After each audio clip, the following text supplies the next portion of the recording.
BPL card ಇರುವಂತವರಿಗೆ 5 ಲಕ್ಷದವರೆಗೆ ಚಿಕಿತ್ಸೆಗಳನ್ನ ಅವರು ಉಚಿತವಾಗಿ ಪಡೆಯುವಂತದ್ದು.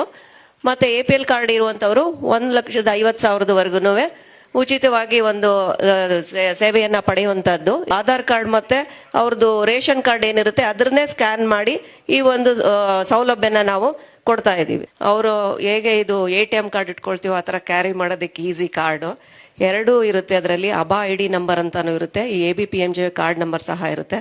ಬೆನಿಫಿಷರಿ ಲಾಗಿನ್ ಅಲ್ಲಿ ನಾವೇ ನಮ್ಮ ಕಾರ್ಡ್ ನ ನಾವೇ ಮಾಡ್ಕೊಳ್ಳುವಂತ. ಆಯುಷ್ಮಾನ್ ಭಾರತ್, ಪ್ರಧಾನ ಮಂತ್ರಿ ಜನ್ ಆರೋಗ್ಯ ಯೋಜನಾ, ಚೀಫ್ ಮಿನಿಸ್ಟರ್ಸ್ ಆರೋಗ್ಯ ಕರ್ನಾಟಕ. ಹಳೇದೇನ್ ಕಾರ್ಡ್ ಇತ್ತು, ABRK ಕಾರ್ಡ್ ಎಲ್ಲ ಹೇಳ್ತಾರೆ, ಅದ್ಯಾವುದು ಇಲ್ಲ ಈಗ ಚಾಲ್ತಿಲಿ. ಹತ್ರ ಇದೆ, ನಮ್ಮ ಹತ್ರ ಇದೆ ಅಂತ ಅದಲ್ಲ. ಸೊ ಜನರಿಗೆ ಇದೊಂದು ಮಾಹಿತಿ ಮುಟ್ಟೋ ತರ ಎಲ್ಲರೂ ತಿಳಿಸ್ಕೊಡಿ. ಯಶಸ್ವಿನಿ ಕಾರ್ಡ್ ಅಂತ ಏನು ಇಲ್ಲ ಸರ್, ಈ ಕಾರ್ಡ್ ಮಾತ್ರ ಇರೋದು. ಇದು assurance scheme, it is not insurance scheme. ಇಲ್ಲಿ ಏನು ಪ್ರೀಮಿಯಂ ಅಂತ ಏನು ಕಟ್ಟಂಗಿಲ್ಲ, ಇದು ಫ್ರೀ ಕಾರ್ಡ್ ಸರ್.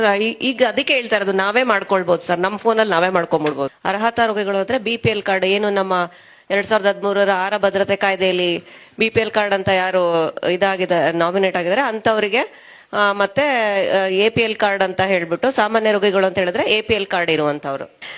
ಸೊ ಇದು BPL ಕಾರ್ಡ್ ಇರುವಂತವರಿಗೆ 5 ಲಕ್ಷದವರೆಗೆ ಚಿಕಿತ್ಸೆಗಳನ್ನ ಅವರು ಉಚಿತವಾಗಿ ಪಡೆಯುವಂತದ್ದು.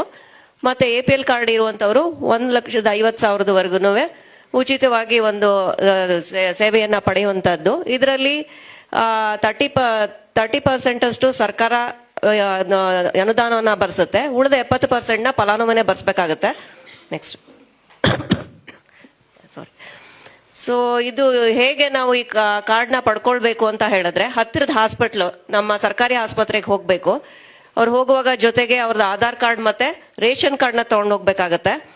ಇದು ಅಲ್ಲಿ ಹೋಗಿ ನಮ್ಮ ಒಂದು CHOs ಆಗ್ಲಿ, PHCOs ಆಗ್ಲಿ ಅಥವಾ ಮೆಡಿಕಲ್ ಆಫೀಸರ್ಸ್ ಆಗ್ಲಿ ಯಾರೇ ಇದ್ರು ಅದನ್ನ ತೋರಿಸ್ದಿದ್ದಂಗೆ ಇದರಲ್ಲಿ ನಿಮ್ಗೆ ರಿಜಿಸ್ಟರ್ ಮಾಡಿ ಈ ಕಾರ್ಡ್ನ ಒಂದು ಮಾಡ್ಕೊಳ್ಳೋದಕ್ಕೆ ವ್ಯವಸ್ಥೆ ಮಾಡಿ ಕೊಡ್ತಾರೆ. ಇದು ಈ ಆಯುಷ್ಮಾನ್ ಭಾರತ ಇದು ಪಡೆಯೋ ವಿಧಾನ ಹೇಗೆ ಅಂತ ಹೇಳಿದ್ರೆ, ಇದನ್ನ ಹೇಗೆ ಈ ಸೌಲಭ್ಯನ ಪಡ್ಕೋಬೇಕು ಅಂತ ಹೇಳಿದ್ರೆ, ಹುಷಾರಿಲ್ಲದೆ ಇರುವಂತ ರೋಗಿ ತನ್ನ ಹತ್ತಿರದ ಸರ್ಕಾರಿ ಆಸ್ಪತ್ರೆಗೆ ಹೋಗ್ಬೇಕಾಗತ್ತೆ. ಈಗ ಸರ್ ಏನ್ ಎಕ್ಸ್ಪ್ಲೈನ್ ಮಾಡಿದ್ರು, 2A2B 3A4A ಅಂತ ಹೇಳ್ಬಿಟ್ಟು, ಅಂದ್ರೆ ಏನು ಪ್ರಥಮ ಹಂತದ ಚಿಕಿತ್ಸೆ, ಸೆಕೆಂಡರಿ ಕಾಂಪ್ಲೆಕ್ಸ್, ಇದು ಟರ್ಷರಿ ಮತ್ತೆ ಎಮರ್ಜೆನ್ಸಿ ಸರ್ವಿಸ್ ಅಂತ ಏನ್ ನಾವು ಹೇಳ್ತೀವಿ, ಇದನ್ನ ಫಸ್ಟ್ ಅವರು ಹತ್ತಿರದ ಪ್ರಾಥಮಿಕ ಆರೋಗ್ಯ ಕೇಂದ್ರಕ್ಕೆ ಹೋಗ್ಬೇಕಾಗತ್ತೆ. 2A ಪ್ರೊಸೀಜರ್ಸ್ ಅಂದ್ರೆ ಏನು, ಸಿಂಪಲ್ ಪ್ರೊಸೀಜರ್ಸ್, ಅದು ನಮ್ಮ ಒಂದು PHC ಲೆವೆಲ್ ಅಲ್ಲೇ ಆಗುವಂತಹದ್ದು.